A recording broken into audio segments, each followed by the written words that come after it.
I'm not sure anymore who is knocking at my door. The faces that I knew, German is so sunny and blue, but I man can see it in the sky.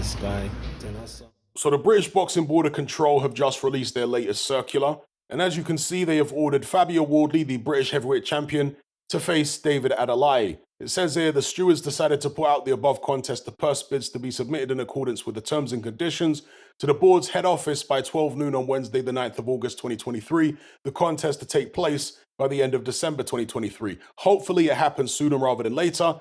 But as it says here, if they can't reach terms between the two sides, it will go to purse bids on August 9th. Now, this is obviously in the wake of the Fraser Clark situation, because Fraser Clark was in the same position that Adeleye is in now. He was supposed to fight Fabio Wardley. It was going to go to purse bids, but then he pulled out, or he got pulled out by his team. So he now has to take a step back in the pecking order with the British Boxing Board of Control for their heavyweight title. In steps David Adeleye. I think it's a great replacement. No issue with it whatsoever. As we know, Fabio Wardley, 16-0, 15 KOs. Young heavyweight, 28 years of age, 6'5" from Ipswich. He's obviously part of the Dylan White camp. Going up against David Adeleye, who's had a few fights less, 12-0, 11 KOs. He's 26 years of age, 6'4.5" from Ladbroke Grove, West London in England. Also, people are going to be wondering whether this will go to purse bids or whether they can work out a deal. Eddie Hearn said he wants to work out a deal. He doesn't want it to have to go to purse bids. But if it does, it's probably going to be in Fabio Wardley's favor, as in the split. Well, no, the split will definitely be in Fabio Wardley's favor. But I'm talking about with regards to purse bids, the promoter who has the champion is in an advantageous position because he's getting a percentage of the champion's purse. And if the champion's on, let's say, a 60 or 70% split, that incentivizes that promoter to bid more, to bid higher, right, than the challenger's promoter. But sometimes challengers promoters do win purse bids. It all depends on how crazy they want to get and how much of an investment they want to make in their guy. Frank Warren, to be fair, does have a history of bidding really hard, like really aggressively, and he's openly admitted that he loses an enormous amount of money on some of his shows, but he does it because he wants to try and get an advantage for his fighter. So will he do the same here?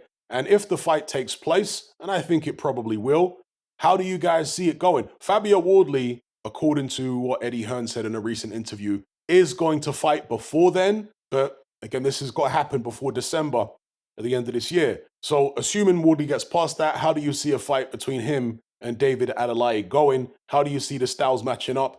I know that I'm very much in a minority who sees any kind of potential in David Adeleye at all. And I have to assume, because of that, most people are going to say that Fabio Wardley wins this fight hands down and easily. I'm not expecting that. I'm expecting a really competitive fight. David Adeleye didn't have a massive number of amateur fights himself. I think I heard him say he had about 20 amateur fights, but that's still 20 more than Fabio Wardley had. And as a professional, he hasn't had as many fights as Wardley, and he hasn't fought as high a competition. Not that Wardley's been fighting monsters so far in the pros, but he's fought better opposition than David Adeleye has fought. So that's going to stand him in good stead. But the things that I like about Adeleye are his confidence. He's a very, very confident type of individual. And in a fight, that's going to be important when you have that type of confidence. Because if things are going hard for you, if things are, a bit difficult in the ring, if your baseline level of confidence is high, you're not going to get as discouraged as easily as somebody who's maybe got a slightly lower baseline level of confidence. And by baseline level of confidence, I'm talking about your innate confidence. Because you can build confidence, but most people have an innate level of confidence, which is, I don't know, genetic or whatever the case may be, because we all have different personalities. Some people, since they were little kids, just naturally, maybe a brother of yours, a sister of yours, from when you were all young, they just had more confidence than you, or maybe they just had less confidence than you. Do you see what I'm saying? We all have a baseline level of confidence. And David Adelaye's baseline level of confidence, obviously this is assuming he hasn't had influences that have built his confidence in other ways throughout his life. Maybe he has, but for the purposes of this video, I'm going to refer to it as his baseline level of confidence. It's high. It's higher than I see with most young heavyweight prospects. And that, to me, is an asset. okay? I'm not saying that Fabio Wardley isn't confident, but he doesn't come across the way that Adeleye comes across as maybe a bit brash and all that kind of thing. And that's why British people have really taken to Fabio Wardley, because in Britain, cocky fighters, I'm not saying Adeleye is necessarily cocky, but fighters who are extremely outwardly confident tend to get a bit more criticism, or people shy away from them a little bit in the UK, as opposed to in America, where confident, cocky fighters for many, many decades have been very, very popular. Obviously, in the UK, you do have the likes of Tyson Fury and David Haye and other fighters, but they tend to cause controversy with their behavior. Whereas in America, a confident fighter is the norm. That's what most American boxing fans expect, is somebody who's confident and cocky and full of themselves and whatnot. So, yeah, anyway, without getting sidetracked too much, Adeleye's confidence I like about him, and he's very well coordinated. 6'4.5", but he coordinates his arms and legs very well. He's got good balance. He's obviously been in training camp with Tyson Fury many times now. I think he said he has, does he have the keys to, a spare set of keys to one of Tyson Fury's cars? I forget now, but Tyson Fury allows David Adeleye to drive one of his cars around, right, when he goes up to the north of England there to spend time with Tyson Fury and spar with him and train in camp. So, yeah, I think that's good experience for David Adeleye as well. And Fabio Wardley, obviously, coming out of the Dylan White camp, having good experiences in his pro fights, that's going to stand him in good stead. I think it's really competitive. I want to say it's a 50-50 fight. That's the way I see it. I don't see it as this thing where Fabio Wardley's just going to come in and blitz David Adeleye, because I think a lot of people are of that mindset or of that view, that they just don't rate David Adeleye at all. And I think a lot of it stems from the fight he had against Kamil Sokolovsky back in 2021, where people were absolutely adamant that Adeleye had been beaten and got a gift decision on the cards. I didn't see it that way, to be honest with you. Yeah, he got caught here and there, but he also was punching back and landing his own shots. So, I don't know. I mean, go and watch the fight again for yourselves, turn the sound off, and just look at who's landing what. It was a close fight, but I don't think it was some kind of robbery or anything like that. That's just me. So, and Kamil Sokolovsky is a journeyman who really comes to fight. Most journeymen don't come to fight. Kamil Sokolovsky does.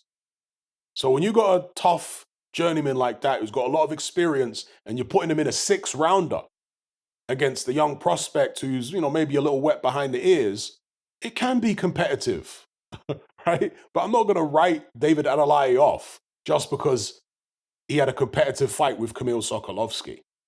That's premature in my opinion. I mean, would you have written Andre Ward off when he got dropped and badly hurt by Darnell Boone early in his career? Andre Ward retired unbeaten and turned out to be one of the greatest fighters of our era. Yet this guy was close to being knocked out early in his career by Darnell Boone, a journeyman, okay? The same Darnell Boone that did knock out Adonis Stevenson and nearly knocked out Sergey Kovalev in their first fight. So some journeymen are dangerous. You have to be aware of this. But yeah, Fabio Wardley, we've seen that he's able to bite down on his gum shield and come through tough spots in his fights. We saw that against Eric Molina. We saw that against Nathan Gorman. He was too much for Michael Coffey, although I thought that stoppage was a little bit premature. Not like Michael Coffey was winning, but I thought it was a little premature. And against Nick Webb, he blitzed him in one round. So Fabio Wardley has this Super Saiyan mode that he can go into. Almost like the Incredible Hulk, where he turns green and goes into this rage and just blasts through opponents. And that gets triggered with Fabio Wardley when he gets hurt. When he's in a spot of bother, he'll go into Super Saiyan mode. I think that will backfire at one point in his career because he's reckless when he does that. You can do that at a certain level, and you can do that against certain fighters who are maybe not quite so durable. But once you step up in levels, and that's your response when you get hurt, don't get it twisted. From a psychological perspective, it's very good that Wardley responds like that. It shows he has defiance in him. It shows he has mental toughness in him. But from a technical perspective, when he does that, there's not really much care taken. Do you know what I mean? He's not really thinking about what might come back when he goes into Super Saiyan mode. And he needs to as he steps up. Maybe he will. Maybe he knows he can do that kind of thing at a certain level. But the fact he's getting into those situations against Nathan Gorman, for example, where he was getting outboxed, he did have his nose bloodied and he was a bit flustered and whatever, that shows some of Fabio Wardley's limitations. And I'm not having a go at him here. You'd expect a guy with no amateur fights and only 16 pro fights to have some technical limitations, okay? But because of that, going in there against David Adeleye, I think that puts him at a little bit of a disadvantage again in terms of the boxing side of things. Not that Adeleye is any kind of boxing whiz, but I do think he's a little more polished technically than Fabio Wardley. That's just my take on it. Let's see how the fight turns out. Let me know what you guys think in the comment section below.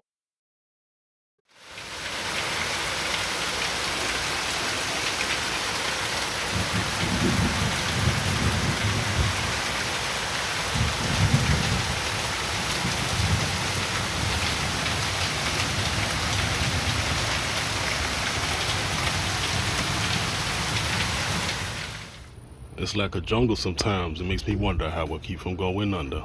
Are you sick and tired of the mainstream mindset? Does the dogmatic conformity and pathological ignorance have you tearing your hair out in frustration? Then don't be alone. Come and join our brotherhood on Patreon. We stand as a beacon of reason against an army of insanity.